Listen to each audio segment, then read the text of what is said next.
Hello students, welcome to Shiny Maths. 10ஆம் வகுப்பு எடுத்துக்காட்டு 3.5 பார்க்கலாம். தீர்க்க. இங்க 3 சமன்பாடு கொடுத்துக்கிட்டு தீர்க்க அப்படின்னு கேக்குறாங்க. அதாவது எக்ஸ் ஒய் இசட் இதோட மதிப்பை தான் கண்டுபிடிக்கணும்.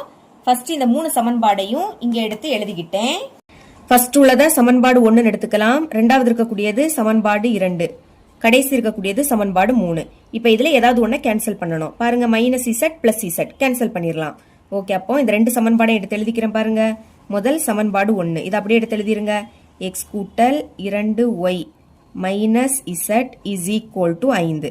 இதுக்கு கீழே சமன்பாடு 2 எடுத்து எழுதிக்கலாம். x minus y plus z is equal to minus 2. இப்போ minus z plus z cancel ஆயிடுமா?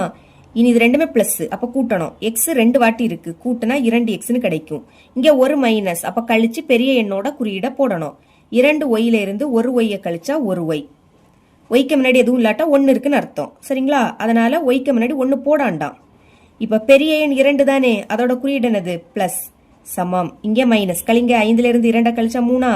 பெரிய எண் 5, முன்னாடி குறியீடு இல்லாட்டா பிளஸ் இருக்குன்னு அர்த்தம். பிளஸ்னா முன்னாடி பிளஸ் குறியீடு போடாண்டாம். இப்ப இதான் சமன்பாடு 4ன்னு எடுத்துக்கலாம். இங்க நம்ம இசட்டை கேன்சல் பண்ணோம், மறுபடி இசட்டை தான் கேன்சல் பண்ணணும். ஃபர்ஸ்ட் இந்த 2 சமன்பாடை எடுத்து எழுதிக்கிட்டோம். இனி இதை 2 எடுத்துக்க போறோம். இங்க பிளஸ் இசட் இருக்கு, இங்க பிளஸ் இசட். குறியீட மாத்துனா கேன்சல் பண்ணிடலாம். ஓகே, ஃபர்ஸ்ட் சமன்பாடு 2 எடுத்து எழுதிக்கலாம். X minus Y plus Z is equal to minus 2. இனி இந்த சமன்பாடு 3 எடுத்து எழுதிக்கலாம். மைனஸ் 5x அடுத்து minus 4y plus Z is equal to minus 11. இப்ப குறியீட மாத்தலாமா? ஏன்னா ரெண்டுமே ஒரே குறியீடுல இருந்தா கேன்சல் பண்ண முடியாது. அப்ப மைனஸ் என்ன ஆயிடும்? பிளஸ் ஆயிடும். இங்க மைனஸ், அதுவும் பிளஸ் ஆயிடும். இனி பிளஸ் என்ன ஆயிடும்? மைனஸ் ஆயிடும். மைனஸ் பிளஸ் ஆயிடும்.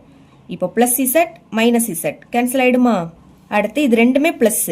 5x-ஐயும் 1x-ஐயும் கூட்டினா 6x. இனி இங்க ஒரு மைனஸ், அப்ப கழிங்க. 4y இருந்து 1y கழிச்சா 3y. பெரிய எண் 4 தானே, ஒய்க்கு முன்னாடி எதுவும் இல்லாட்டா 1 இருக்குன்னு அர்த்தம். 1 விடைக்கு 4 பெருசு, அது பிளஸ் குறியீடு. சமம்.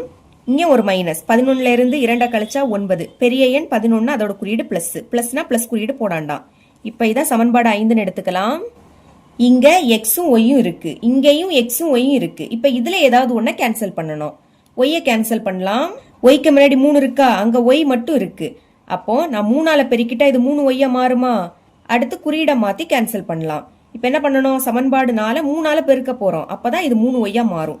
எழுதிக்கிறேன். சமன்பாடு 4 பெருக்கல் 3 பெருக்கிருங்க. 3ஐயும் 2ஐயும் பெருக்குனா 6. அடுத்து இந்த எக்ஸை எடுத்து எழுதிக்கலாம். சென்டர்ல பிளஸ்.